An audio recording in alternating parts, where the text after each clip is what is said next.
देवाची स्तुती असो. आज डोंगरावरच्या प्रार्थनेमध्ये तुमचं स्वागत.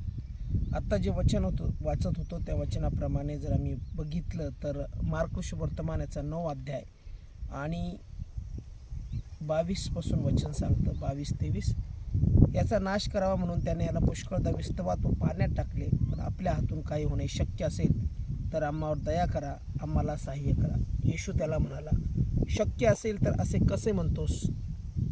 विश्वास बाळगणाऱ्याला सर्व काही शक्य आहे.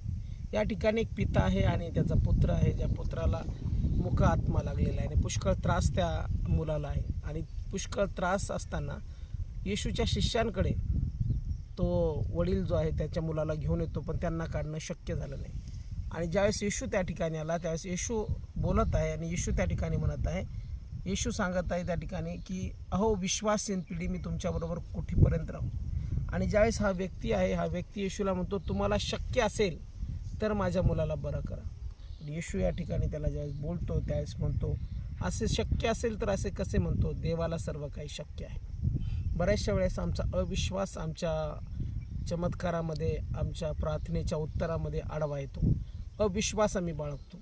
बऱ्याचशा गोष्टी आम्ही शरीरामध्ये बघतो आणि त्या अशक्य वाटायला लागतात आणि असं वाटतं की होणारच नाही आमच्या जीवनामध्ये.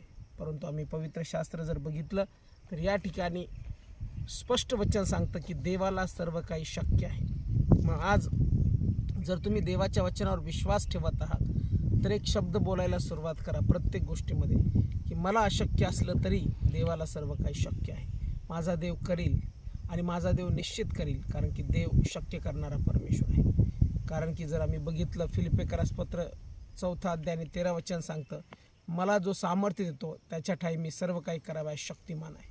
म्हणजे शक्तिमान परमेश्वर आहे आणि तो परमेश्वर कार्य करतो. म्हणून अशक्य असं म्हणत बसू नका. असं म्हणता तर तसं होईल, परंतु शक्य आहे असं म्हणा, कारण की देवाला तर शक्य आहे. आणि मग त्या मुलाला त्याच्याकडे आणले त्यावेळेस त्याने त्या आत्म्याला धमकावलं, दुष्ट आत्म्याला धमकावलं आणि तो मुलगा लगेच बरा झाला. म्हणजे आज जर तुम्ही देवावर विश्वास ठेवत आहात तर विश्वास ठेवा की तो शक्य करणारा परमेश्वर आहे.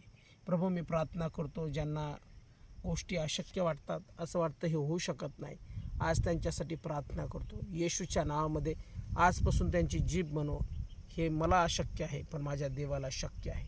म्हणून ज्या अशक्य गोष्टी आहेत त्या शक्य हो, आरोग्य प्राप्त हो, शांती प्राप्त हो, कृपा प्राप्त हो आणि तुझी महान